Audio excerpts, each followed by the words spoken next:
Hi, I'm Angie, and you're watching Dante's Boxing.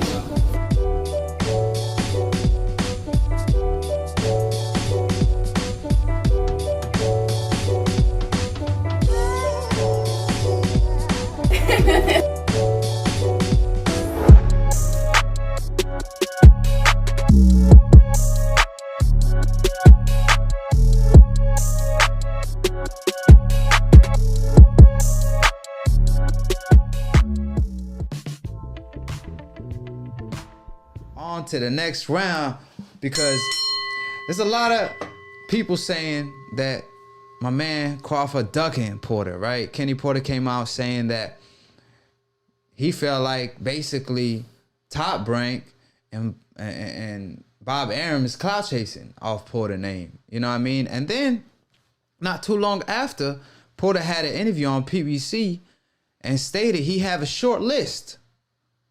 And that short list only had Errol the Truth Spence and Manny Pac-Man Pacquiao. Now y'all have to keep in mind that Porter just got married, so congratulations to him. Now if they are true friends, Crawford should have been at the wedding. You know what I mean? That's if you my friend, you know what I'm saying? Like you better show up at my wedding. That's how I'm feeling. But maybe he was busy, maybe he was not, maybe he showed up, maybe he didn't. I don't know, but I'm just saying, outside looking in, right? But for Porter to come out and say, I have a short list of Errol Spence and Manny Pacquiao, and ignore the elephant in the room that's been in the talk in the media for the past couple months, Crawford, who's pound for pound number one, shows that he's not interested in fighting Crawford. Regardless of the reason, either his friend, either they too close, either they don't want to fight each other, whatever the reason is, Porter had his chance to call out my man Crawford and put him in a spot where if he says no, he gonna look bad and horrible, and people gonna say he ducking. Now that narrative is thrown out the window.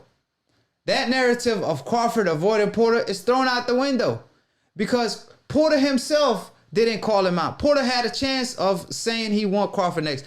And you could do it respectfully. You don't have to disrespect nobody. But he said, on the other hand, he have a short list of two fighters, and that's Manny Pacquiao and Errol Spence, and he ignored pound for pound number one Crawford, who been on the talks in the media for like the past 2 months of him versus Porter. So what's your take on that whole matter?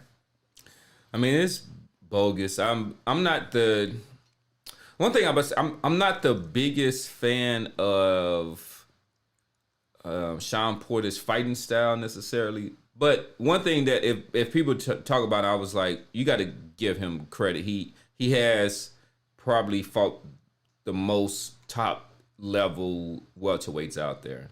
He's fought Danny Garcia, he's fought Thurman, he's fought Ugas. He's do that. So to question his heart, I think is a bit disingenuous in there, but I am just tired of everybody treating Terence Crawford like he's just this boogeyman. I'm not saying that he's like, when they look at him, like they don't see somebody that is a formidable opponent, but and maybe it's something that Al Heyman has kind of gotten to the ears, just like, hey, that's another guy at the network. We don't really want to mention his name. We don't want to give them. So that might be something into it, but all these fighters, like, they just won't mention his name at all. I'm just like, God, this is number one pound for pound. We know who he is. We know who this guy is. I don't think Heyman mentioned anything to Shawn and told him don't mention Crawford. I don't think Al Heyman ever did so. I think Danny's not interested in Crawford, just stylistically. Yeah. I think Porter just not interested in fighting Crawford, not stylistically, but more so friendship-wise, because it's a big fight for Porter. It's a win-win situation. And just to put icing on the cake and end the conversation, because a lot of people want to call Crawford out saying he ducking Porter, this and that. Listen, the WBO has a rule that you cannot fight for that strap coming off a loss. And who's coming off a loss? Porter is. So he cannot fight Crawford coming off a loss because the WBO have a rule you can't fight a champion coming off a loss, right? Of course, they broke that rule for the one and only Lomachenko, but do it again. Lomachenko is on the hope list. Porter is on the coincidental list. They ain't about to do that. They not about to go against the rules and do it for a fighter on the coincidental list. Absolutely not. So that being said, shout out to Shawn Johnson. There's a lot of people I want to give a shout out to real quick. Jay Cooley, Real Rap. It ain't no longer a rap critic. It's Real Rap. My man switched his name. Hey, Real Rap's supposed to have a rap battle today with my man. What's his name? Serrano Boxing. Serrano Boxing. Serrano. Hopefully my man is a show. Hopefully my man didn't end up being a no-show. But obviously we were supposed to be live yesterday. We had technical issues, so we are live today. So of course, that could be the reason. But regardless of that, shout out to everybody in the chat. If y'all have any questions, y'all could just throw a super chat and we would definitely answer. Now, first of all, just to get back to the topic real quick, as far as Porter and stuff, like I said, I don't think Al Heyman is telling these guys, oh, don't call out Crawford, this and that. I just think these guys are not interested in Crawford because, like I said, and I will stick to my guns, is the fact that Crawford is a higher reward if you could beat him, but good luck beating him, so he ended up being a higher risk. So you know what I'm saying? So Danny Garcia is not interested because of that. Porter is not interested because of friendship. I don't think it's stylistically or whatever. And of course, Errol Spence wanted to smoke. So other than Keith Thurman, who obviously don't want to fight Crawford because Crawford is the truth. He wanted to welcome Danny Garcia, but he don't want to welcome Crawford to the welterweight division. Even when Crawford got a strap now and he doesn't. Still not interested. Obviously, he's still going to have a comeback fight. He going to need a tune-up before fighting pound for pound #1 Crawford. So what I'm saying is, it's not the fact that Heyman is telling these guys, oh, yeah, don't do this, don't do that. I just think it's the fighters. It's their decision. He's just the manager. He makes the best decision for the fighter. He would love to make the Porter fight happen for Porter. Against Crawford. Heyman would love to make that happen because business-wise, it's a wise decision for them because it will build up the Errol Spence fight. It will get Porter to fight an elite-level fighter and do business with ESPN. So any last thoughts on that topic in particular? Well, fighters fight. Talkers talk. So this is a lot of talk right now. Welterweight is easily the best division in boxing right now. But we are gonna miss out on a golden era if the top fighters. So just think about if Sugar Ray Leonard never fought Roberto Duran, or never fought Tommy Hearns, or Tommy Hearns never fought Roberto. All this, and then even with Wilfred Benitez. Just think of all of these fighters were just playing politics. It would have changed the historical imprint of boxing.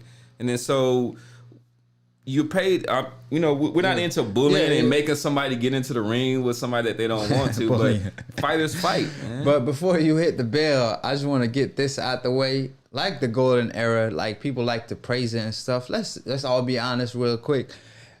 Obviously, the PBC is like the UFC of boxing, but the UFC really have a kind of structure of the best having to fight the best. But in boxing, it's always been like this. Even back in the day. Even when Duran fought Sugar Ray Leonard, they fought like so far in between. Sugar Ray Leonard didn't fight Hagler till I don't know when, 5 years too late. But Hagler was a middleweight. I know, but I'm talking about a lot of fights that Leonard didn't fight everybody, and Leonard one of my favorite fighters. So I'm just saying, like, business Leonard always didn't fight everybody. Always played into this. You know what I'm saying? Oh my. Yeah. So I've really never heard that. Leonard fought everybody. Pryor, what's that guy named Pryor? Aaron Pryor. Yeah, Aaron Pryor. Like there's guys that I could call you. That was a 140 fighter. I don't know if Aaron Pryor ever moved up to 147. He wanted to fight him. But people did say that. But like he said, I heard Leonard offered him a small time offer, but I heard it was such a low blow offer. So like I said, at the end of the day, I'm just saying this has always took place in the business in boxing because of business. The way it's structured, it will always and it will ever be like it will forever be this way till Heyman get in control all these fighters and sign them together under PBC. If he's able to do that, then he could pull off something like that of the best fighting the best, and we get a Super Bowl every year. Other than that, we will always have this issue. So I mean, that doesn't mean that we have to like it. I don't like it, but I'm just saying, but it's just back what in it the is. day, when all the heavyweights were in Muhammad Ali's era with Foreman and Frazier and Ali stuff. different now. But still, those guys fought each other like they were.